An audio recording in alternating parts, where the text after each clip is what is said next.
এই যে নেন, এই জায়গায় একটা সই করবেন, এই জায়গায় একটা সই করবেন।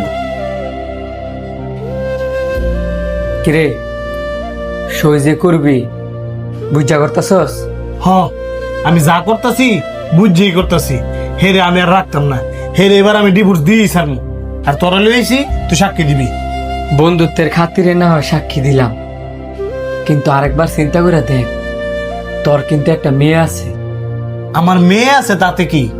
আমার মেয়ে আমার কাছে লয়ে পড়মু। তোর মেয়ের মার তো 2 বছর, আর তুই তার মার কাছে থেকে তারে আলাদা করে দিবি?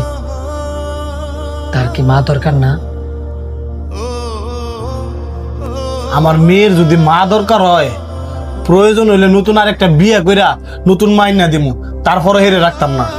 ডিভোর্স তাইলে তুই দিয়ে দিবি? ডিভোর্স দেওয়ার আগে তাইলে আমার কটা কথা শোন, যে কথাগুলো আমি আজ পর্যন্ত কারো কাছে কই নাই। তোর আবার কি কথা ক? তুই যদি তোর বউরে ডিভোর্স দিয়া তোর মায়ের লেগে যদি আরেকটা মানুষ, তোর কি মনে হয় তোর এই নতুন বউ কি তোর মায়ের ওই মার মতো আদর করতে পারবো? অবশ্যই না।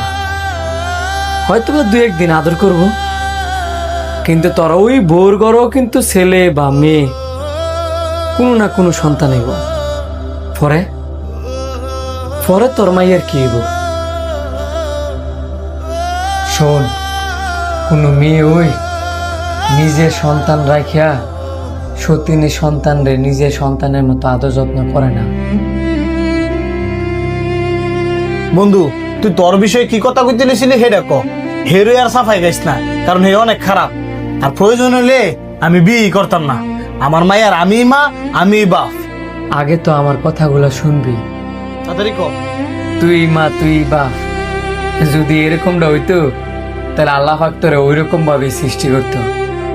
তুই তোর মায়ের যতই আদর করস না কে লিখা, তার মারও বাপ তুই কোনো দিন পূরণ করতে পারতি না। তেমনি তোর বউ তোর মায়ের যতই আদর করুক না কি লিখা, তার বাবারও বাপ তোর বউ জীবনও পূরণ করতে পারতো না। একটা সন্তানের বাবা যেমন প্রয়োজন, মাও তেমন প্রয়োজন। দোষ করলে তুই করছস, দোষ করলে তোর বউ করছি, কিন্তু তোর মায়েরা তো কোনো দোষ করে নাই। তুই একটা বিয়ে করলে নতুন বউ পাবি, তোর বউ একটা বিয়ে করলে নতুন জামাই পাইব, কিন্তু তোর মেয়েটা